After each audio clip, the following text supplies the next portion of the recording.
Muchas gracias por esta invitación, señor presidente, señores de la comisión directiva, señor embajador de Italia, queridos amigos.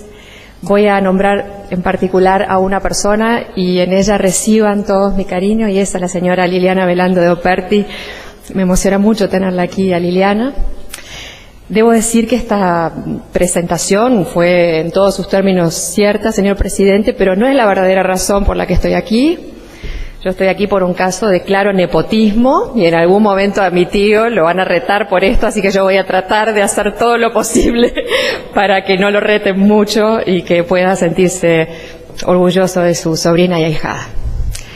En efecto, hoy es una fecha doblemente importante para nuestra familia, pero seguramente para el mundo entero también.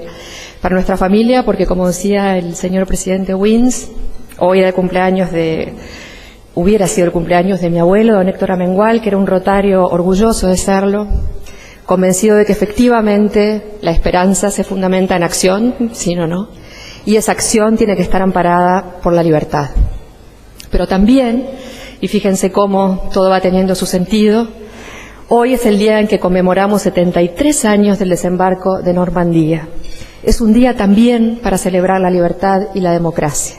Así que me complace especialmente compartir la fecha con ustedes. Vamos a hablar de una mujer excepcional, una uruguaya excepcional. Pero quizá hablar de Susana Soca sea una excusa para hablar de algo mucho más importante, que además nos atañe a todos, y es de otro Uruguay.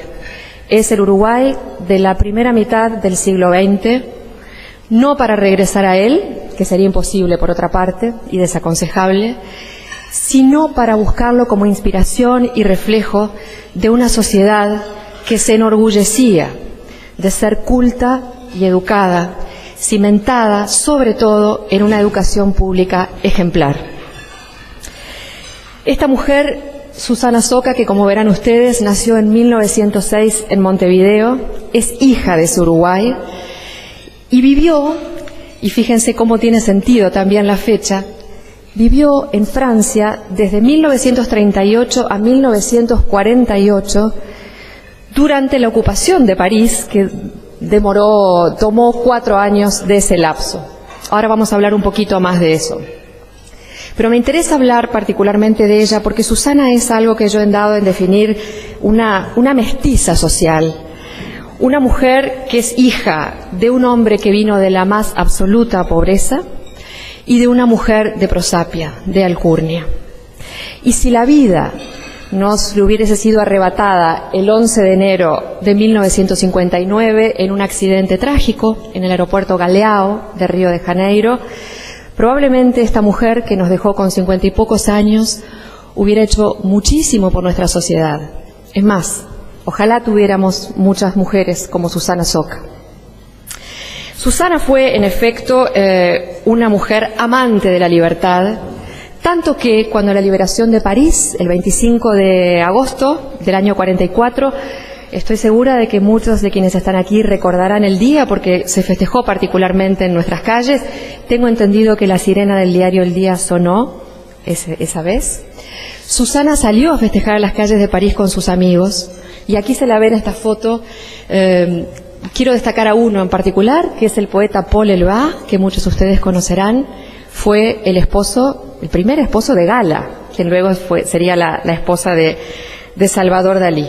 Por lo tanto, siempre del lado de la libertad, siempre del lado de la democracia y siempre del lado de la cultura. Esta mujer fue hija de Luisa Blanco Acevedo. Aquí extrañamos a nuestra muy querida María Emilia Pérez Santarcieri, que seguramente estaría ilustrándonos acerca de la prosapia de los Blanco y de los Acevedo, pero solo con recordar un poquito de historia, sabemos que nuestra historia patria, nuestra historia nacional, está llena de Blancos y Acevedos en las artes, en la política. Esta muchachita, muy joven, fue enamorada por un hombre que la doblaba en edad, un hombre que era fascinante, y que tenía prestigio, tenía además una enorme fortuna basada a base de trabajo, pero le faltaba un poquito el brillo de un apellido y quizá alguna puerta que se le abriera socialmente, algo que no era tan infrecuente. Si ustedes recuerdan la historia de don Pedro Figari, tiene también esos ribetes. Y ese hombre no es otro que don Francisco Soca. Don Francisco Soca, que es mucho más el señor de la calle o el señor del pueblo, ahora menos visitado que antes, es un hombre que merece una biografía. Está faltando esa biografía. Nació en un pequeño paraje en el arroyo Mosquitos, en Los Cerrillos. Ahora hay un rancherío y me decían sus antepasados, a quienes visité con ocasión de la investigación para hacer la biografía de Susana, que en el momento de nacer Francisco era efectivamente un rancherío. Se trasladó a Montevideo con su familia, quedó huérfano muy pequeño y ahí viene la varita mágica, el toquecito de suerte que todos necesitamos y que él supo aprovechar, y que fue que el patrón de su padre le permitió educarse, le permitió educación primaria, educación secundaria, y este muchacho entendió que esa era la llave de su progreso. Entonces, con absoluta tenacidad, se puso a estudiar y llegó a la universidad, y fue el cuarto médico en recibirse de nuestra Facultad de Medicina. Y poco después logra una beca para estudiar en París, una beca que comparte, y miren ustedes qué nombres, con el doctor Joaquín de Salterain y el doctor Enrique Puey. Y viaja a París, y cuando llega siente que lo aprendido en nuestra facultad, que era muy novel, muy fresquita, muy inexperiente, no le era suficiente. Así que vuelve a cursar la carrera en Francia, obtiene por segunda vez el título, y junto a doctores muy prestigiosos como Charcot y Potin, investiga y de hecho descubre enfermedades. La enfermedad de Friedrich, por ejemplo, lleva la firma del doctor Francisco Soca. Tan importante fue este hombre para la medicina que en 1919 va a ser aceptado como miembro de la Academia de Medicina de París, un honor altísimo al que muy pocas personas acceden. Ese era también nuestro Uruguay. Al regresar al país, Francisco Soca ingresa en la política junto a don José Valle Ordóñez. Por supuesto, alcanza desde el punto de vista médico los honores más altos, llega a ser rector de nuestra universidad y llega a ser presidente de la Cámara de Senadores, e incluso en algunas misivas que hay, con un tono bastante exacerbado, él le reclama a don José Valle Ordóñez la posibilidad de acceder a la primera investidura. Quería ser presidente de la República. No le dio el tiempo porque falleció en el año 22, y probablemente tampoco las posibilidades porque don José Valle Ordóñez tenía otro candidato, así que puso algunas piedritas en el camino de Francisco Soca, que a partir de ese momento se volvió vierista, ¿no? Y ahí cambia un poquito la historia. Pero yo quería hacer esta digresión porque me parece que es uno de estos hombres ilustres de los que sabemos poco y de los que conviene también saber más. Susana fue la única hija de ese matrimonio. Como verán ustedes, fue bautizada en la Catedral de Notre-Dame de París, es decir, tuvo una infancia absolutamente excepcional. Recibió la educación en su casa, tuvo como preceptor nada menos que a Sabat Ercasti, quien decía de ella que había sido una excelente alumna, y luego ingresó a la Facultad de Derecho, algo tan poco frecuente en la época, y rindió varias materias. El legajo de Susana todavía está en la Facultad de Derecho. Pero al morir su padre en el año 22, debió hacerse cargo junto con su madre Luisa de la enorme fortuna familiar. Miren, yo tengo todavía en casa las copias de las sucesiones de don Francisco Soca y de Luisa, y son unos legajos inconmensurables. Eran realmente gente muy rica. Don Francisco Soca lo había hecho con su trabajo como médico, por el que cobraba muchas veces, lo estaba comentando recién, estancias, ¿no? Muchas veces ese era el precio o los horarios por su trabajo.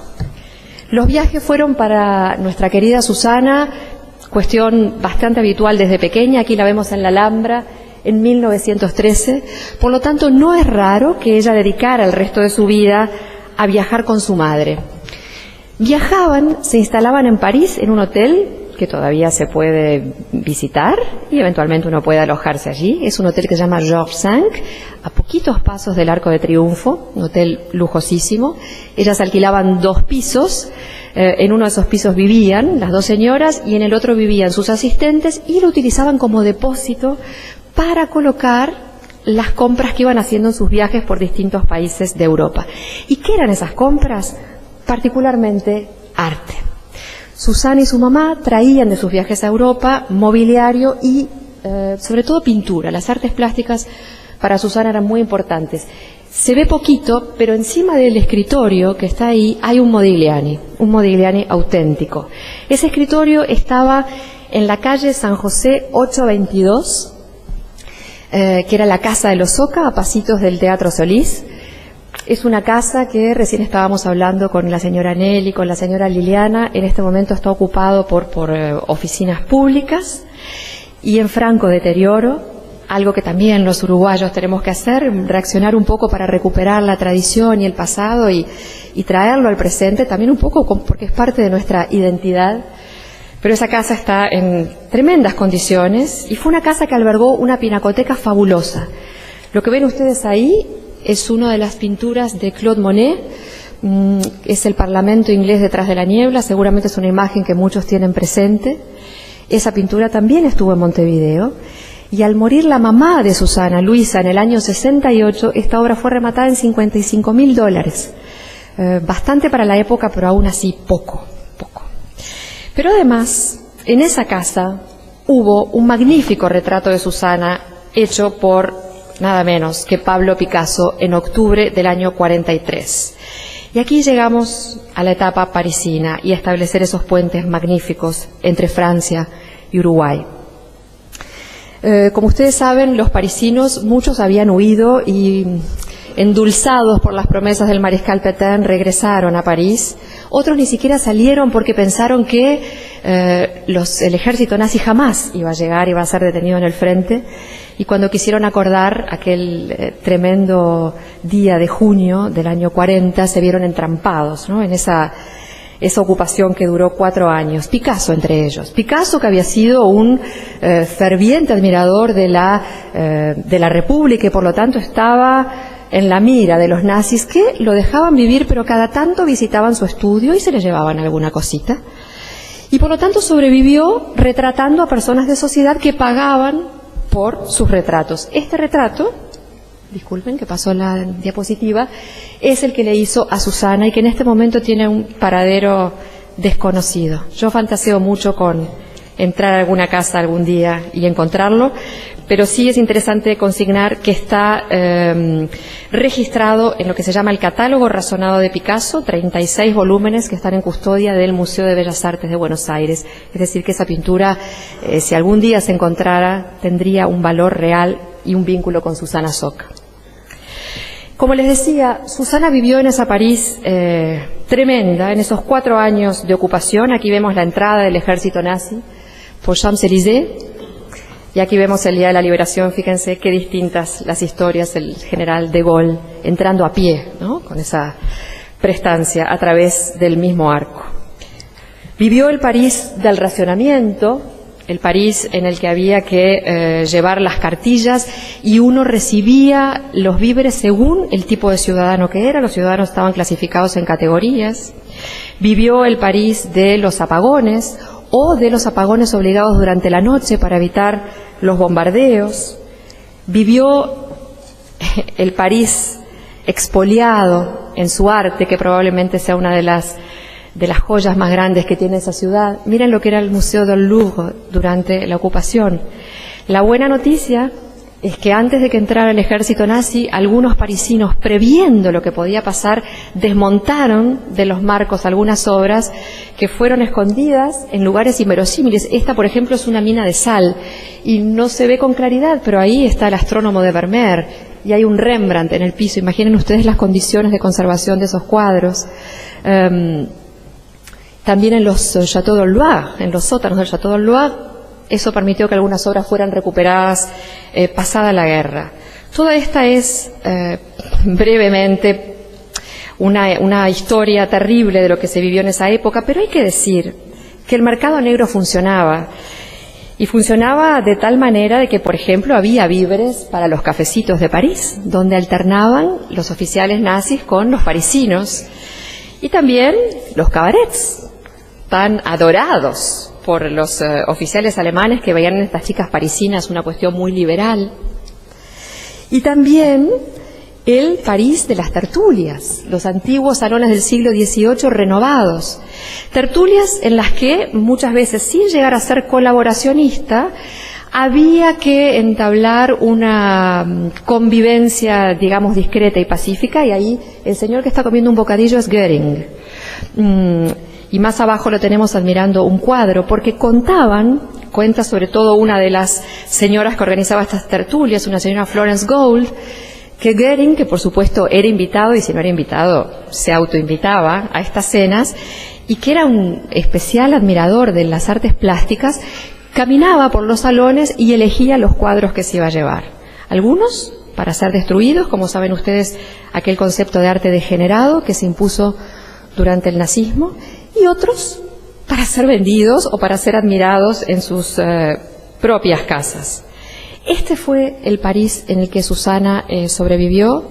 Es cierto que tener dinero, y Susana lo tenía en abundancia, le permitía moverse con otra libertad, pero no es menos cierto que siempre había peligro de ser deportado, el peligro de la delación, el peligro de un bombardeo.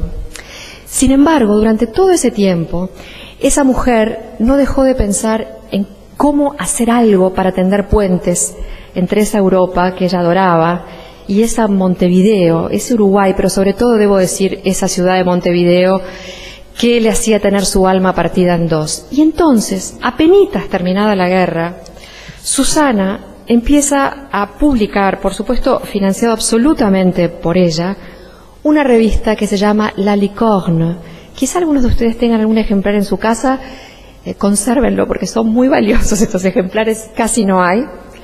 La Licorne fue una revista que tuvo 3 números en París a partir del año 47, que en su primera etapa estuvo escrita en francés, que como verán ustedes obedeció al deseo de Susana de hacer una revista que se ocupe con particular atención del intercambio entre nuestras dos lenguas y sus literaturas respectivas, y en la que publicaron plumas. Yo puse algunos nombres solamente, pero los voy a nombrar, pero imaginen que esto después hay que multiplicarlo por decenas, como Jorge Luis Borges, Bioy Casares, Supervielle, Felisberto, Onetti, Neruda, Silvino Campo, Jorge Guillén, Roger Queiroz, Alberti, Cocteau, Real de Azúa, Ángel Rama, Esther de Cáceres, María Eugenia Baferreira, Clara Silva, Emile Cioran, Ida Vitale, a quien todavía tenemos, Emilio Oribe, Dylan Thomas, Carl Jaspers, nuestro queridísimo Julio César da Rosa, Henri Michaud, Julián Marías, y la lista sigue. Esas plumas publicaban en una revista financiada y diligenciada y gerenciada por una uruguaya. Y al regresar a Montevideo, Susana continuó la aventura de La Licorne, que duró muy poquito, porque cada número demoraba 2 o 3 años en salir, porque no solo era muy costoso, sino que además era difícil conseguir exactamente el punto que ella quería de calidad. Susana ejerció a través de la revista también el mecenazgo, pagaba las contribuciones, algo que no es frecuente, aún hoy es infrecuente. Y logró de esa manera, con esa enorme generosidad y poniendo su fortuna al servicio de la cultura, que escritores de la talla de Felisberto Hernández, por ejemplo, pudieran viajar a Londres y tener contactos con editores londinenses, o que Juan Carlos Sonetti, que la detestaba y decía de ella que era una snob, que había armado una especie de museíto aquí en las calles de Montevideo con lo que traía de París, empezara a respetarla. Don Juan Carlos Sonetti, al morir Susana, escribió un texto que es una especie de mea culpa, donde él reconoce que había sucumbido a ese prejuicio anti-Licorne, como le decía él, que tenía mucho que ver con el origen de Susana, ¿no? Era el prejuicio ante esta millonaria que no sabía qué hacer con su dinero, y que un día fue invitado por Susana a publicar en La Licorne, y intentando molestarla le envió un cuento titulado Historia del Caballero de la Rosa y de la Virgen encinta que vino de Lilliput. Imaginarán ustedes que era un título imposible, y lo que él buscaba era que Susana se lo devolviera. Susana no solo lo publicó con ese título, sino que además le pagó la desproporcionada suma que Juan Carlos Sonetti le había pedido por el cuento, y le envió una notita disculpándose por no pagarle más porque la revista estaba absolutamente desfinanciada. A partir de ese día, y cuento esta anécdota por la extrema delicadeza de esta mujer, A partir de ese día, Juan Carlos Onetti no solo empezó a verla con ojos distintos, sino que se acercó a ella, la conoció, la trató y descubrió efectivamente a la mujer buena, generosa, sencilla, siempre dispuesta a ayudar, que fue Susana Soca. Una mujer tan excepcional que en la década de los 50 se atrevió a ir tras la cortina de hierro solamente para visitar a su adorado Pasternak. Ustedes tienen que recordar a Boris Pasternak porque lo han leído, pero si no lo han leído, por la magnífica Doctor Zhivago, una película de los años 60, ¿recordarán? Con Omar Sharif y Julie Christie.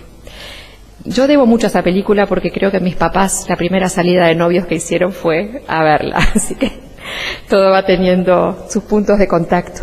Susana no solo atravesó la cortina de hierro, en aquel momento la agregada cultural nuestra en Francia, sino que se aventuró al peligro de encontrarse con este hombre que, imaginan ustedes, estaba bajo la lupa. Tan bajo la lupa estaba que cuando le otorgan el premio Nobel en 1960, y Pasternak inmediatamente lo acepta, no como Bob Dylan, él lo aceptó en serio y lo agradeció en serio, no le permiten ir a retirarlo y lo obligan a rechazar el premio. Es la única vez que la Academia Sueca va a retener un premio para entregarlo cuando la persona esté en condiciones de ir a recibirlo. Lamentablemente Pasternak murió y fue su hijo muchos años después a recibirlo. Bueno, hay una historia que corre por ahí y que yo no pude comprobar durante los más de 3 años que duró esta investigación, y es que Susana trajo el manuscrito de Doctor Zhivago hacia Occidente. Es improbable, pero no es imposible. Yo tengo una hipótesis y es que vinieron varios manuscritos. Pensemos en la época y en la tecnología, ¿no? Todo tenía que hacerse con carbónico y no había otras posibilidades. Y que quizá alguno de esos manuscritos efectivamente vino en el bolso de Susana, que era una mujer, por otra parte, poco sospechosa e inofensiva, pero no es el original, no es el que llegó a manos del editor Feltrinelli y que después vio la luz convertido en el libro. Susana adoró a Pasternak. Ahí hay una carta que ella le deja antes de partir de la Unión Soviética, en la que lamenta no haberse visto. Tampoco sabremos si fue así o si esto fue una manera de proteger al escritor. Y lo que vemos aquí es un poema que ella le dedica, que se llama Vino para sus ojos, y que integra uno de sus poemarios, de los que ahora les hablaré brevemente.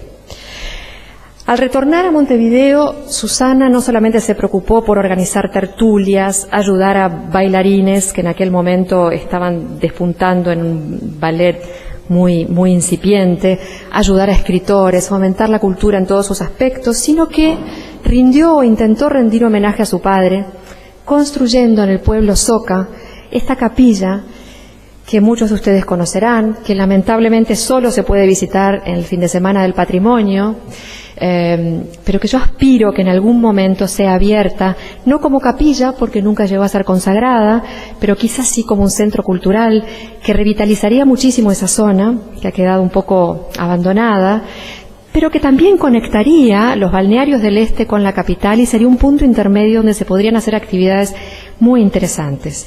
Esta capilla, que fue diseñada y construida de una manera extremadamente vanguardista por el arquitecto Bonnet, que es el responsable de una cantidad de edificaciones que hay en Punta Ballena. Verán ustedes esa forma piramidal, esos cristales traídos de Europa, anaranjados y lilas, que hacen que cuando uno esté en el interior y el sol va entrando a través de ellos, es un techo hecho con vitrales, por lo tanto produce unos efectos, unos juegos de luz, yo diría casi místicos. Esa capilla está abandonada y también me parece que está en todos nosotros uruguayos recuperarla antes de que sea demasiado tarde. Al morir Susana, en el 59, vieron la luz 2 de sus poemarios, Noche Cerrada y un poco después En un país de la memoria. Ella, que tuvo todas las herramientas para autopublicarse, para autopromocionarse, dedicó su vida a mostrar a los otros y permaneció siempre en un segundo plano, en una especie de nebulosa de discreción y de elegancia, yo le llamo de verdadera aristocracia espiritual, tanto que su obra recién vio la luz cuando ella falleció. A estos 2 poemarios hay que unir un libro de ensayos que yo estimo, esto es una apreciación muy particular, aún de mayor calidad que los poemas. Finalmente, Estas son las manos de Susana y creo que dicen muchísimo de ella. Finalmente quiero hablar acerca del recuerdo y de por qué tan poco la conocemos a Susana Soca y tan poco nos dice su nombre más allá de ser la hija de el doctor Francisco Soca. Tiene que ver con algo que quizá la palabra sea un poco dura, pero ustedes sabrán comprender, con una cierta mezquindad que a veces tenemos los uruguayos para reconocernos, querernos y valorarnos entre nosotros. A Susana además se la penalizó por su origen. No se concebía que una muchacha que hubiera tenido esa vida sin obstáculos, nacida en una cuna de oro, pudiera tener algo de provecho para la sociedad. Y por lo tanto, ni siquiera se la atacó. Se la condenó probablemente al peor de los castigos, que es la indiferencia y el olvido. Y por eso también a mí me importó investigar, escribir y ahora, gracias a la invitación de ustedes, hablar sobre ella. Porque en Susana Soca vemos a una cantidad de uruguayos a los que probablemente tengamos que volver como inspiración. Una vez el doctor Carlos Maggi, a quien yo quise mucho y con el que trabajé bastante, y del que intenté extraer datos de Susana en varias oportunidades sin éxito, a pesar de que la conoció, un día un poco aburrido de que le preguntara algo me dijo: es que mi querida, era fácil de olvidar, pasaba como si nada. Y yo tengo la sensación de que es todo lo contrario, de que la contundencia de esta mujer no es la de Victoria Ocampo, otra gran mujer rioplatense que era una especie de locomotora avasallante y que además le gustaba hacerse notar. Susana se hacía notar en su discreción, en la estela que dejaba en los demás, no en su nombre. Y por eso yo, para terminar, y agradeciéndole su enorme amabilidad, quiero leer un poema, un fragmento breve de un poema de Susana que quizás sea la forma más noble de recordarla. El poema, y no es casual, se llama La sombra y dice así: no temo a mi sombra por otra sombra devorada. Ella me sigue o la sigo y por años yo olvidaba la dimensión de la mía. En la noche, con exacta soltura se superpone a la mía y se desplaza conmigo sin hacer ruido. Durante el día descansan objetos singulares y en figuras cotidianas. Y por años una sombra sin esperanza tomó el lugar de la mía. No he salido de mi voz, de mi risa solitaria, porque nunca estuve sola. De su presencia me salvan por un día las campanas que caminan gravemente en el esplendor del agua. Hoy la busco sin hallarla. Hoy miro mi sombra sola. Mi propia sombra me extraña. Es mi sombra desligada que por sí misma se mueve. Hasta su nombre resbala de mi boca soñolienta. Ya no la veo en el agua, profunda, petrificada. Muchas gracias.